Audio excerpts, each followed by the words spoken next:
Good day. Welcome back to the program agenda. I'm your host, Cito Beltran. On this 12th day of August 2022, it's a Friday, and we hope that you have all fared well during the week. Today, we will be tackling two topics. The first one will be an interview with the new OWA Administrator, Mr. Arnell Ignacio. And the second topic will be about Boracay. As you all know, or some of you may know, I have been to Boracay recently, and some of the things I saw there were memories I will take with me, but some were very disappointing that led me to post on Facebook, what rehabilitation were they talking about? Kasi kung kayo po ay binaha sa Metro Manila last week, binaha rin kami sa Boracay. Believe it or not. In any case, let's go with our daily starter. And this is a bit, may konting sarcasm, may konting patama, but it is something that I would just like to throw there so that people will think about it. Maybe if we start telling people the brain is an app, they'll start using it. And baka sabihin, Sito, napaka bagsik mo naman this morning. Kasi pag nadinig po ninyo yung balita, when I read the news, you will understand why this daily starter is very apt. If we start telling people that the brain is an app, they might start using their brains. Let's go to the front page of the Philippine Star for today. The headline, as already expected after months of negotiation, the headline, ABS-CBN returning to free TV broadcast in a partnership with MediaQuest of the MVP Group, Cignal TV, and TV5. And sub-story, Cignal Cable Corporation, yung aming mahal na grupo, buys into Sky Cable. Okay, so Cignal invested, ABS-CBN invested in TV5 and Cignal invested in Sky Cable. Kumbaga, ang magiging resulta niyan, Cignal will have an even bigger reach, bigger market, and will strengthen its presence in Metro Manila and Northern Luzon. And Channel 2 ABS-CBN will be back to free TV, everybody happy. Ang isang tao lang na hindi happy, nananatiling tinik sa paa ng Channel 2 ay yung tiga NTC, National Telecommunications Commission. Okay, at the top of the front page, Palace probing SRA order on sugar importation. And this is what I meant when I said if we tell people that the brain is an app, maybe they will use it, because it seems that the decision of the Sugar Regulatory Administration to import 330 metric tons ba yun of raw sugar was never approved by President Bongbong Marcos. He was never informed about the order. And when Trixie Angeles, the press secretary, was pressed by the Malacanang press corps, lumalabas, tinanong si Ma'am Trixie, did the president discuss this importation or shortage with the people at the Department of Agriculture? Trixie Angeles said, no, he only talked to them about the need to give fertilizers to the sugar farmers, okay, sugarcane farmers. The matter of importation was only discussed with the executive secretary, not with the president. Now, okay, hindi po tayo nangiintriga. Nasa dyaryo po ito. It seems that they made the decision amongst themselves. Somebody presumed without telling the president, whether that was the executive secretary or the SRA administrator. Ayan, nagkakaimbestigahan na And surely, I am assuming that at the minimum, the SRA administrator will be requested to submit his resignation. Well, we will see. Abangan ang susunod na kabanata. Meanwhile, DOH plans Omicron adapted vaccine purchase. Okay, this is a very interesting story for all of you. Paghandaan nyo na because apparently the Department of Health has reason to believe that in the future or towards the end of the year, we will be needing a vaccine specific to Omicron. Okay, Omicron COVID virus or variant. And they are planning or considering planning for the possible purchase of vaccines para sa Omicron lang. Hindi na pwede yung generic. It is now type specific or specific to the kind of variant. So yan po mangyayari dyan, pag-uusapan. And below that story, the sad story that did not break yesterday but is now all over social media and the newspapers. Lydia De Vega, the sprint queen of the Philippines, has passed away at the age 57. At age 57, she has long been fighting breast cancer, and we would like to send our condolences to her daughter, her family, and to her friends who are mourning her departure. And we are calling for the government to give her state honors. Alakalain naman ninyo, si Olivia Newton-John bibigyan ng state funeral sa Australia. I think we should do the same likewise for Lydia De Vega. Okay. Meanwhile, NBI probes believed COVID deaths. Okay. After the investigation of the drug lords who died during COVID lockdowns in Bilibid, the NBI is continuing the investigation kasi marami-rami na pong mga nagsasabing mukhang hindi basta-basta COVID ang nakamatay dun sa mga preso. Okay, now Cignal Cable Corporation buying into Sky Cable, that we already read. And then below on the bottom half of the newspaper, rush hour number coding back on August 15. Birthday pa ng nanay kong si Marita Salcedo Beltran. Tinapat ng MMDA. MMDA announced that they will be bringing back the rush hour number coding including in the morning. Okay, because right now the number coding is only from 5 p.m. to 8 p.m. Okay, starting August 15, it will be from 7 a.m. to 10 a.m. and then 5 p.m. to 8 p.m. So please, ilagay nyo na po yan sa mga alarm nyo sa telepono niyo because para alam nyo na okay, may number coding during this time, huwag kayong lalabas. Okay? And the DepEd eyes morning and afternoon, huwag naman sanang evening, no? Kasi nakalagay dito sa Philippine Star. DepEd eyes AM, PM classroom shifts. Okay? Well, that has been happening. Now, the question is just how deep into the afternoon or the evening these things will happen. And last but not the least, that photo of the richest families in the Philippines, the family, the brother, sister, C's, okay? C siblings, number 1, Manny Villar, number 2, Enrique Razon, number 3, third richest families in the Philippines, okay? And congratulations because they all worked for it.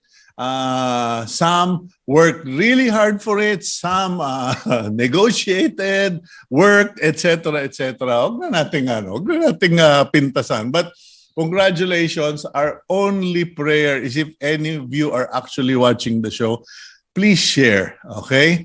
Please share your wealth with others, not just through corporate, ano ba tawag ng foundations, personal. Maglabas kayo ng personal ninyo. Okay, let's now move to the serious part of our program. But first, let's go for a break. We will just make some technical adjustment. And right after the break, we will start with our first topic. We'll be right back here on Agenda.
Welcome back to the program Agenda. I'm your host, Cito Beltran. Thank you for those of you who are subscribers of Cignal TV on channels 8 and 250, viewers of One News PH, and of course, those who follow Agenda even on Facebook and on YouTube. Maraming salamat po to our friends in Cebu, in Panay, in Calibo, and particularly my friends in Bacolod, Iloilo, and thank you for joining us this morning. Okay, let's get to know our first interview. Nabanggit ko na yung pangalan niya kanina, but let's roll out this video as a proper introduction of this government official.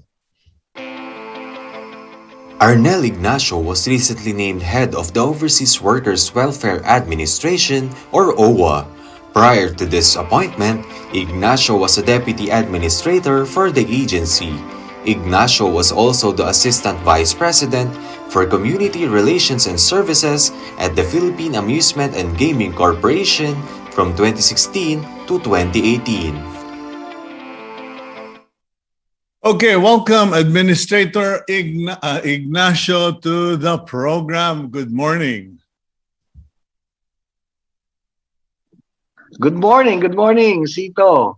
Magandang umaga sa inyo lahat. Okay, medyo mukhang nag-freeze the ball bigla yung video mo. Nahihiya ka, naging camera shy ka na bigla. Hindi ko napindot yung unmute eh. Ganun ba? Okay, well, I hope we can, this internet situation will improve. But is it congratulations or good luck? I think I need more of the good luck. It's a tough job. Very huge shoes to fill dahil si Admin Hans Kakdak certainly left me with a formidable benchmark para sa isang administrator. Napakahusay ni Hans. Nagturo sa akin, parang kuya ko na yan sa OWA.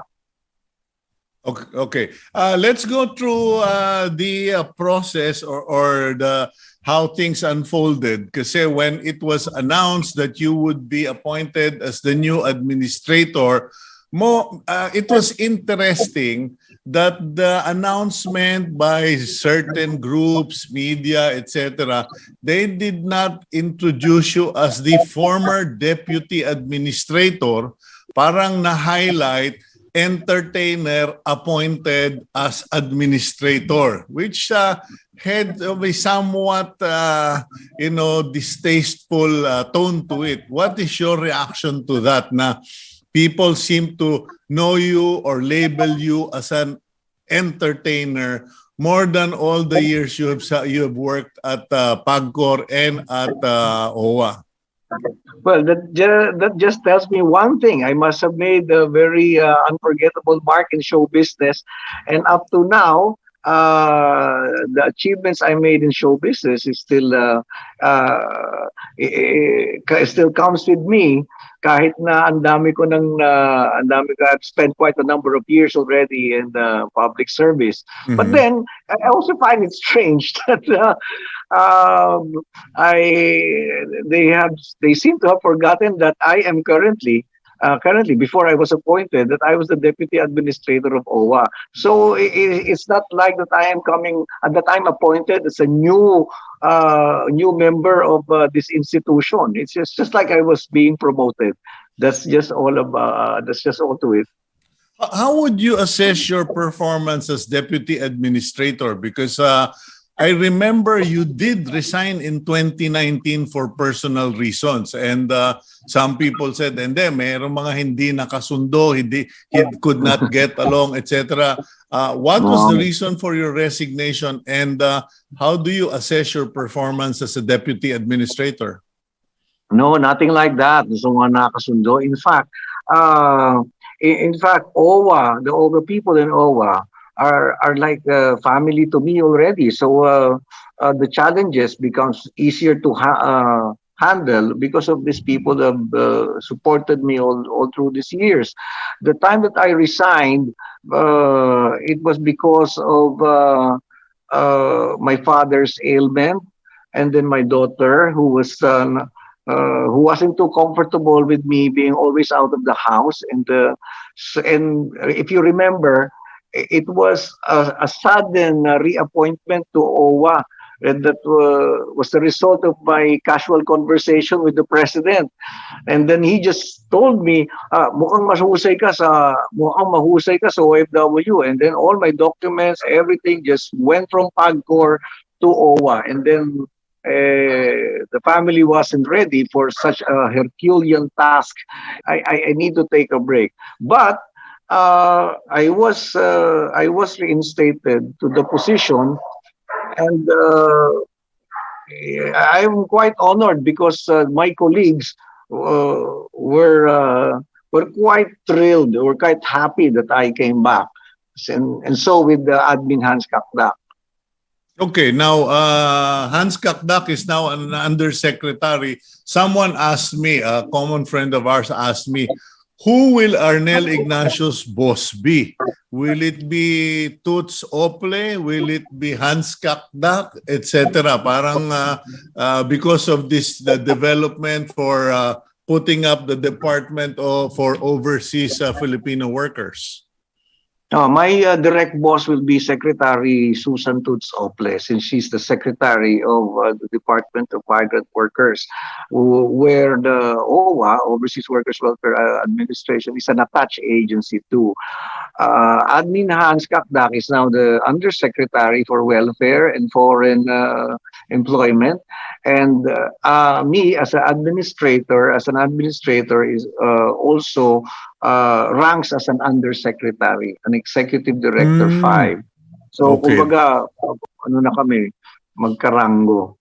Okay, that's good to know. Now, another concern is what was your what was your first concern upon realizing there is no getting away from the position of administrator? Kasi there are reports that OWA has no more money or is lacking money because of all the expenses that it incurred repatriating Filipinos, taking care of quarantine, processing of Filipino workers, etc. Oh, probably that came about because of the impression that OWA was using the OWA Trust Fund. OWA Trust Fund was never used for the repatriation nor for the expenses incurred during the pandemic. We were given an emergency repatriation fund. So all the expenses, all the things that we spent for the OFWs came from that fund. That came from the national government. So hindi nagagalaw yung hindi nagalaw diyan yung currently we still have 18 billion pagdating dun sa OWA Trust Fund. So that's very, very intact. Okay, according to this report, you were ordered by President Marcos Jr. to extend help to the families of overseas Filipino workers, especially their children. Now, the OWA has had a history of doing that, but how are you going to improve or ensure that the support for workers and their families is sustained? Yeah, Cito, we're quite excited with this order of the president. As you mentioned, we have been doing this, and we can only go as far as to improve it even more and add more programs. So for this year, we have started the OFW Children's Circle. Ito ang layunin nito to be implemented all over the country. We will be part of caring for the OFW's children through programs of involving arts and culture, sports, financial management, and other things na kanilang kailangan na matutunan, so they can be guided not only by their guardians, but also from the government itself. Kasi kadalasan the children na focus na lamang lagi sa pasalubong, and then whenever they get their monthly allowances, there is no guidance as to how they will wisely spend this. So the president is very concerned about this. So that was a direct order, instructions to the secretary na pati ang kanilang mga anak, you extend caring for the children of the OFWs. How? So what are the plans of the OWA to break the vicious cycle? Meaning, OFW parents producing OFW children, producing OFW grandchildren. I'm following the philosophy of Singapore, where they decided to break the vicious cycle of poverty by shifting education to creating highly skilled, better employability, and better paid Singaporeans. What about in the Philippines and OWA? Ano bang program ninyo to break this chain? That's very correct. Kasi ang unang-una, what I need to enhance with OWA, we need to enhance our communication with the OFWs. We have so many programs available to benefit their families. Like we have scholarship programs for OFWs, up to OFWs earning $600 less. Marami kaming available na programs for our members. We have loan programs for in case they will be building up their businesses when they finally decide to just come home. And sa iba nating seafarers, we have again upgrading programs to enhance their skills para sila ay maging qualified for better positions in their job. So I think where weak link comes in is how this is communicated to the OFW. So we'd like to enhance the appreciation for for these existing programs. So therefore, we can address itong mga educational benefits para, as you've said, they can prepare the children for to be better members of the society, more productive at mas competitive. Kasi nga education is very, very important pagdating dito. So with this current program that we're going to launch this year, part of the target there is to further assist the children of OFW sa kanilang education. I-include ko dito pati yung mga nakauwi na mga OFWs or teachers. Bigyan namin yan ng karagdagang trabaho para makapag-assist sila or makapag-tutor para doon sa mga anak ng OFWs.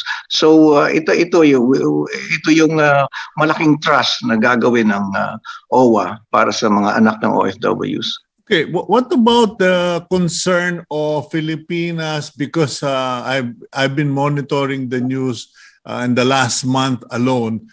2-0 na tayo. One Filipina was killed by her foreign boyfriend somewhere in the Middle East. Another Filipina was killed by an employer, etc.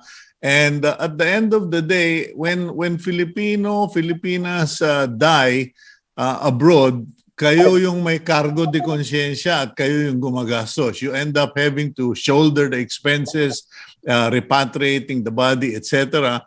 But what is being done to make sure that when a Filipino worker goes abroad, A, it's not illegal, B, that they can be tracked, and C, that none of this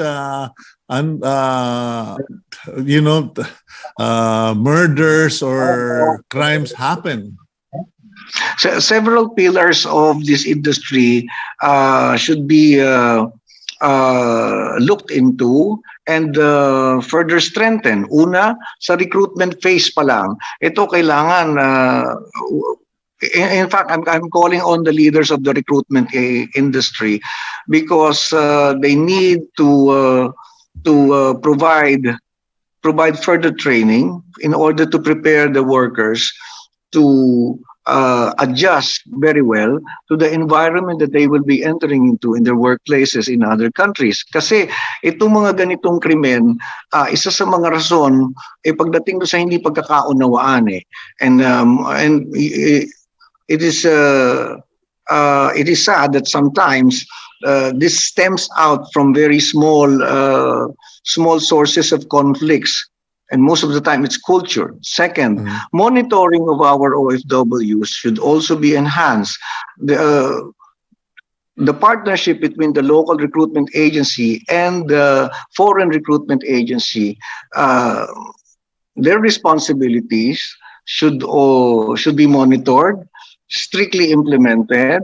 Dahil lang ating Saudi or foreign recruitment agencies, they are tasked to monitor the workers that they brought into the host country. Next, our posts sa ibang bansa, our Polo OWA, again, kailangan mas maging mapagbantay and faster response and more responsive sa pagtawag ng mga OFWs in case they will be needing assistance. So, ngayon meron tayong one repatriation command center which we have which the Department of Migrant Workers has built diyan sa kanilang centers Ortigas, and all they need to do is just to call the number 1348 24/7 yan. And of course, further improvements will be implemented, made para mas maganda at mas madali ang communication natin sa ating mga OFW, especially in the Middle East. What about Administrator Arnell Ignacio? What is the one goal, one dream that you want, or one project you want to accomplish during your term as OWA Administrator? Okay. Now, before I go to my dreams, I have to mention the first instruction of the secretary. Now, which will be part of this vision. Una, whenever OFWs visit our offices and the regional offices and all posts abroad, they have to be they have to experience coming into their home. It has to feel like a sanctuary. The people in the offices should always have a ear to listen to whatever they have to say at iparamdam sa kanila na may kakampi ka rito, that the government is right beside you sa kahit na anong iyong pangangailangan. So that is a primary goal na kailangan nating ma-implement at maparamdam sa ating mga OFWs, because karamihan din, quite a number of their complaints, Sito, we must understand that the first problem that our OFWs encounter in their first month in another country is extreme loneliness. And extreme loneliness can bring you to to react differently to to everything that you experience in another country, and immediately you just want to go home, and that is where the problem starts. So yan ay isa sa mga as you've asked me, pangarap kong mabigay. Ang kailangan, yung basic kasi na lungkot, kailangan masagot eh. Kailangan makapagdala sa kanilang libangan, saya. So, mababaw man siyang pakinggan, but it will address the initial problems of our OFW. So, kailangan niya lagi ng kausap. Now, we have a 24/7 call center available again for them to talk about anything under the sun. Well, so no stories or no kwento is insignificant. Next, ito pangarap ko Sito. I really hope that makapagbigay ako ng paraan na magkaroon naman ng bagong gusali ang OWA. The OWA Pasay Center is a building that was built in 1975, and masikip na ito, lumang-luma na. So yun part of my vision, part of my dream. I hope that makapagbigay ako ng paraan at para daan na magkaroon ng OWA ng bagong. Well, probably, even better is more than just an OWA center. It should be a OWA building that can also house displaced workers or returning OFWs para hindi inuubos yung pera na book ng mga motel at mga hotel. Okay. I agree. Okay, so ang vision ko dyan, building dyan, corporate at isang pwede silang itira. Okay. Yes. Well, Administrator, I'm sorry, but we've run out of time, so I do hope can catch up in the future. In the meantime, I pray that you do outstanding job at the OWA, and that God watches over your every step and blesses the work of your hands. Thank you for joining us, Administrator Ignacio. Thank you very much. Have a wonderful day. Okay, that's OWA Administrator Arnell Ignacio, and he did point out something very interesting. A lot of us will ridicule, belittle this idea of entertaining our OFW workers abroad, but the word entertaining is maybe a misnomer, because in this case, it is to entertain their needs, entertain their emotions, entertain their worries, etc. So perhaps President Bongbong Marcos picked the right entertainer to take care of our OFWs. We'll go for a break. When we return, we shift our gears to Boracay, where I recently came from, and we will speak to someone there who is on the island, and we will find out what's going on. We'll be right back here on Agenda.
Okay, welcome back to the program agenda. And as I mentioned, I was recently on Boracay Island during my absence from the program last week and half of this week.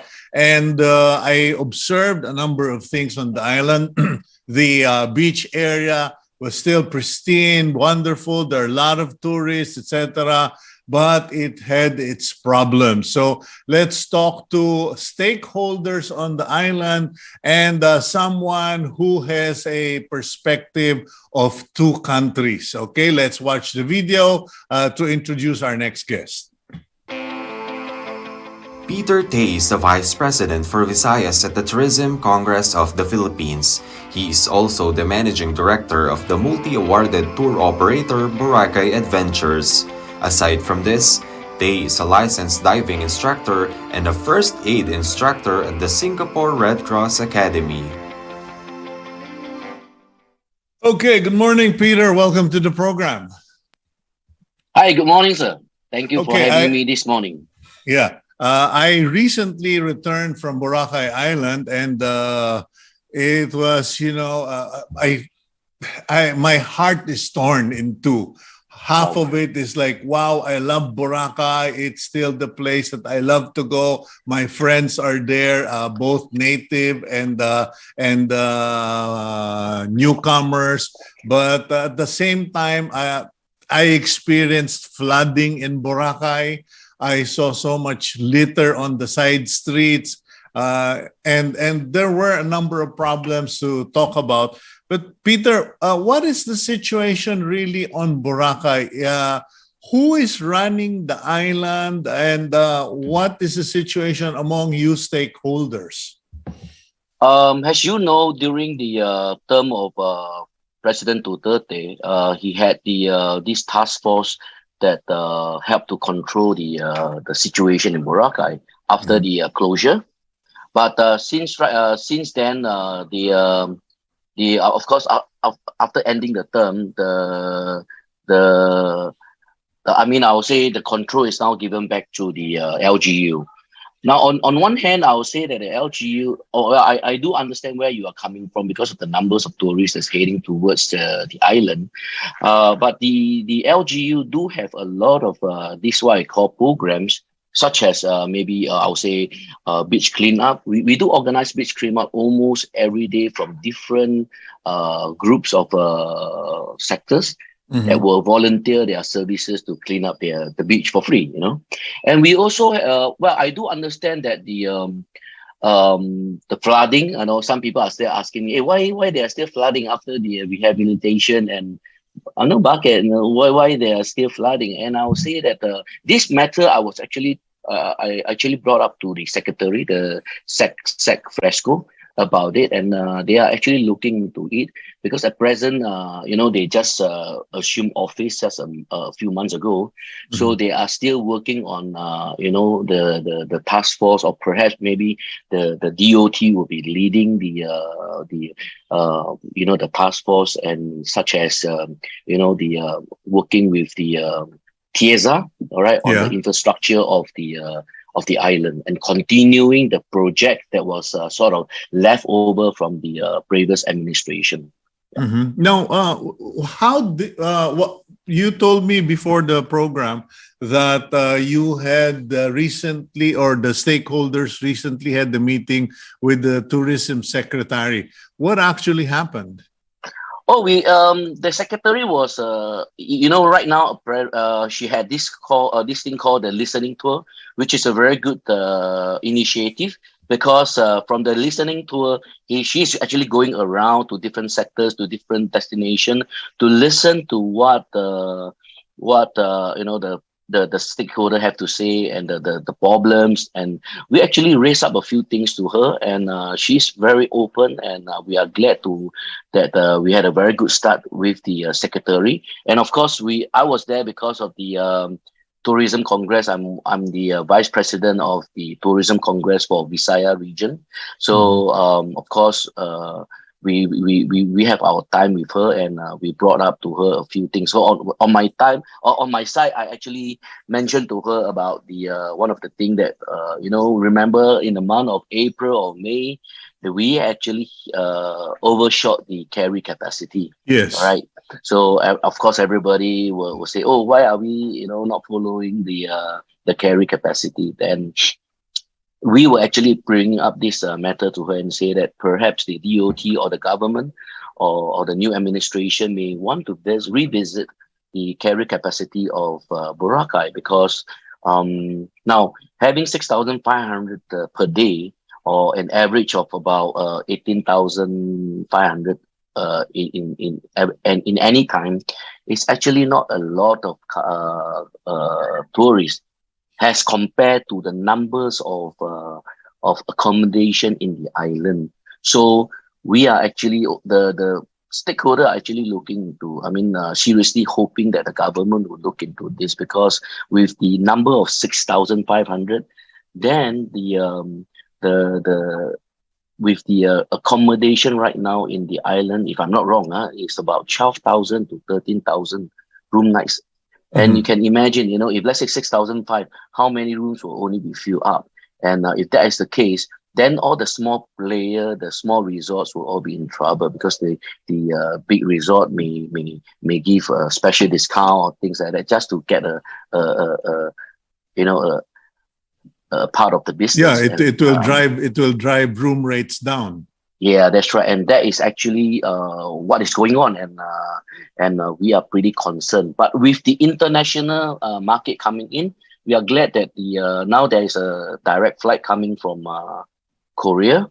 So we are very glad that with this initiative, with this Korean coming in, we can see some improvement. And of course, we got in Boracay, we actually suffered double time. One is the closure, 6 months of no business, and then later, after a year of operating, then we were hit by the COVID. We will be hit by the pandemic for the last 2 years. So you can imagine the businesses, all the operators will actually suffer, and we try our best to to stand strong and resilience again. Yeah. Speaking of carrying capacity, Peter, what's going on? Because I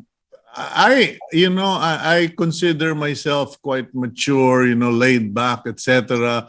But on my second or last night in Boracay, I was about to lose my cool because of all the commissioners on the main pathway by the beach. And for those of you, ladies and gentlemen, who don't know what these commissioners are, they are men and women who are hustling the tourists, trying to sell them massage, selling them activities, all of these things. What's going on there, Peter? Can't they stop this? Because I estimated that there was one hawker commissioner for every 4 or 5 tourists, and they were blocking the main path. And it's becoming worse because now they are physically, close to the tourists, and the tourists are going, hey, COVID.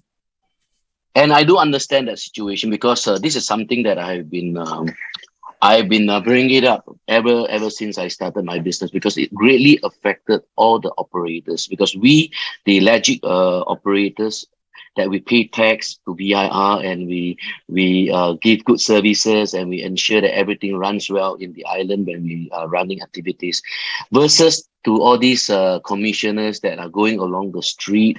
They just collect the payment. Sometimes they just run away without doing all these activities. And unfortunately, because they will offer at a very attractive prices, and some Filipino will just take up the service, and even foreigners will actually take up the services, and they could not communicate well. I used to have Chinese complaining to me that they put a deposit of 10,000 pesos, and they cannot be seen the next day. And this is something that we have brought up to the LGU before, to control. And of course, right now they are still working on the how to really stop this situation. But I always believe in the saying, when the selling stop, the buying will stop. So it really depends on the operators.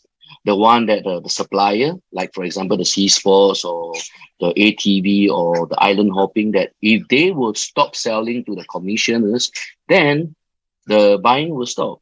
And they will just deal directly with the legit operators, such as the travel agencies or the tour operators in the island. Or you guys can put up counters on the beach. Yes, that's right. And if we are given the opportunity to put up the counters because of the, remember the setback that was given, and we are not allowed to have anything on the beach itself. So this is also a situation that we had before. We do have a counter at the beachfront, so it's easier for us to, introduce our services, and the tourists like you can just go and book at the right counter and ensure that nothing happens. Yeah. Okay, now going back to your meeting with the secretary, so you brought up the carrying capacity of the island. I think we're in agreement there. Increase the carrying capacity of actual tourist guests with actual bookings, but reduce the number of these street hawkers, or ban street hawking on the island, because it is a COVID, it creates traffic. It's a lot of people have been cheated, have been robbed, etc. Now, what other points did you bring up with the good secretary? Of course, remember, if you know that many years back, there was direct flight coming from Singapore. Mm-hmm. Yeah, from Singapore to Calibo, and the gateway. Singapore is a very strategic gateway in tourism, because flights coming from Europe, coming from Middle East, they all have to pass by Singapore to go to Manila, and from Manila they will go to Boracay. So instead of coming to, example, from a flight coming from Dubai, if they are not able to get a direct flight, they can fly to Boracay, to Singapore, and then from Singapore they can actually get on the flight to Boracay directly. So I brought up to the good secretary, about reviving the direct flight from Singapore again, or even Malaysia, because we used to have a very good pool of Malaysian visiting the island.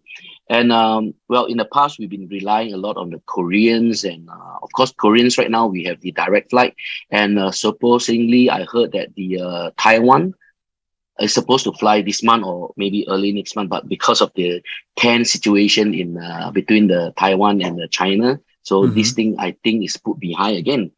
And then we may have to look into new markets, such as, not new market, maybe revived market, such as the Singapore and even Malaysia. Yeah, Peter, that's all great for big business, but I was speaking to the small operators, local, resident business people, and they were telling me that as far as the Koreans are concerned, as far as the Chinese are concerned, they said there's no business in there for us, because they only deal with their own. They're all package tours. They only book in the Korean or the Chinese hotels. Because they are in groups. So that's the reality of tourism. But what is the Tourism Congress, guys like you, doing to make sure there's a good balance, that Filipinos still get to enjoy Boracay, Filipino businesses still continue to benefit from tourism and are not, taken over? Because I know of I'm sure you know what group I'm talking about. There is a chain of hotels there. They're huge. They're on the beachfront. They have about 5 or 6 huge hotels.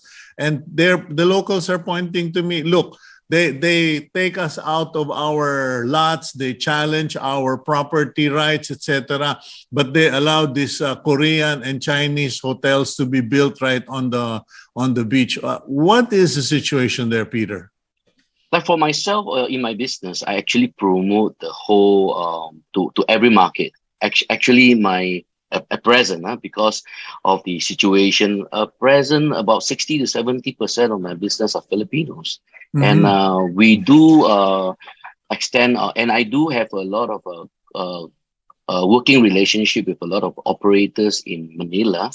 And we actually do a lot of promotion to the Filipinos, coming out packages and promotion, because at the end of the day, prices is still one of the factors. So of course, we want everybody to have an opportunity to visit the island, and to enjoy the same services that we give to foreigners. So like for my company, we don't have such thing as, oh, I charge more expensive for foreigners and versus the local.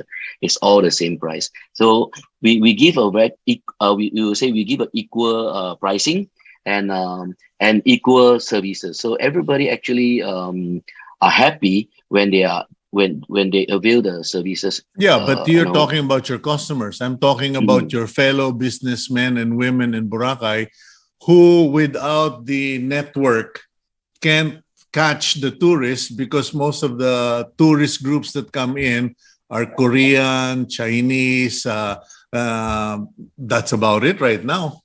So with the Boracay Island Travel Agency travel tour operators, this is where we come in, where we actually market to the when I say myself, I'm talking about the whole association. So it's not just my company. I'm talking about the whole association, that we actually have different packages where we all different agencies and tour operators in the island promoting, and so every one of us do try our best to also market the local market, the Filipino market. And we are glad that actually the Filipino market is the one that sustained us for the last, I would say, 1 year since we opened in January. Well, I was in tourism before I got into media, and when the economy collapsed abroad, I was relying on Filipino markets. That's right. We survived. But okay, what other major concern do operators, investors in Boracay have? Because you mentioned about the direct flights to Singapore. They're not able to fly into Caticlan Airport. Not at the moment, because the international airport is still Calibo. So we hope that, the CAAP may one day work on it, that they can fly directly to Caticlan instead of just going to Calibo. But I believe that with the reconstruction of with the improvement done on the Caticlan airport, I believe that in the days to come, we can even have international direct flight to the island, to Caticlan airport itself. Yeah, but what about the transfers, Peter? Because I was full of messages regarding the transfers, and when we arrived, it was scary. I'm going to be honest about it, because we were from the airport. We had to take a tricycle to go to the pier area, and the pier area right now, because of the season, is in a smaller pier, and it was full of people. And I told my wife and daughter, stay away from the crowd. Let me look for someone who can help us, because COVID is the last thing we want to bring home from Boracay. What are you guys doing? Was this raised with the secretary? Because clearly we need to improve. Boracay is such a wonderful destination, but spoiler alert, when they arrive at Caticlan. Yeah, it's what we arrive at the airport, arrive at the pier. That is the first impression, and of course, that is also the last impression, because they will be leaving the island through the pier and through the airport. Yeah, this is something that we have the stakeholders have brought it up. Just for information, I'm also one of the board of directors for Boracay Foundation, and this is also one of the situations that we have actually brought up to the LGU, and we have a new administrator for our pier. And we will also be communicating with him to see in what ways, or to make the journey as smooth as possible. Yeah, but we do have operators such as in the island. In Caticlan, and we do have these Southwest tours. And yes, we actually tried out Southwest on our exit, and they did a fantastic job. Yes, that's right. It was hassle-free. To be fair, we also have Island Star Express. They are also doing a very good job. So if for operators, for tourists right, who are heading to Boracay, perhaps they may consider, in order to have a very smooth journey to their resort, perhaps they will consider to take up the transfer services Yeah. from these operators. So Well, that Peter, you're on the ground. May I just suggest, please push for distinctly separate lanes for PWD, for minors, and for seniors, because we were competing with agents of tour operators at the PWD window. So please bring that up. But anyway, yes, I will do that, sir. Yeah, we've run out of time, Peter, but you have our number, and we do ask you, please stay in touch. We want to keep promoting the business of Philippine tourism and also of Boracay, and let's work together to make the stay of Filipinos and our foreign guests a pleasant one. Thank you for your time today. Thank you, sir. Thank you very much for giving me this opportunity to speak up. Thank you, sir. Okay, thank you very much. And that's our second guest, Mr. Peter Tay. He is Vice President for Visayas Tourism Congress of the Philippines, a long-term resident of Boracay, but originally from Singapore. And I do call on the tourism officials and the local government of Aklan, particularly Kalibo and those who are managing Boracay. Please look into the pathways from the main road to the beach, kasi mukha na pong basurahan yung ibang lugar, and some of the pathways are really poorly lit and scary. There were corridors, concrete corridors. You would be coming from the main road to get to the beach. It's fantastic. There are access lanes, but during our stay, they were either flooded or you had to go through very dark corridors. And so be ready for a lot of walking. Okay, let's go to our closing blessing for the week, this week. And it comes from Genesis chapter 28, verse 15. Behold, I am with you, and I will keep you wherever you go, and will bring you again into this land. For I will not leave you until I have done that which I have spoken to you. That is a promise from the Lord that He is going to take care of you, but the condition is that you have faith, that you believe in Him, that you rely on Him, okay? And that's our show for today. Thank you for joining us here on Agenda. God willing, we'll see you again next week. Thank you. And please keep it here on One News PH.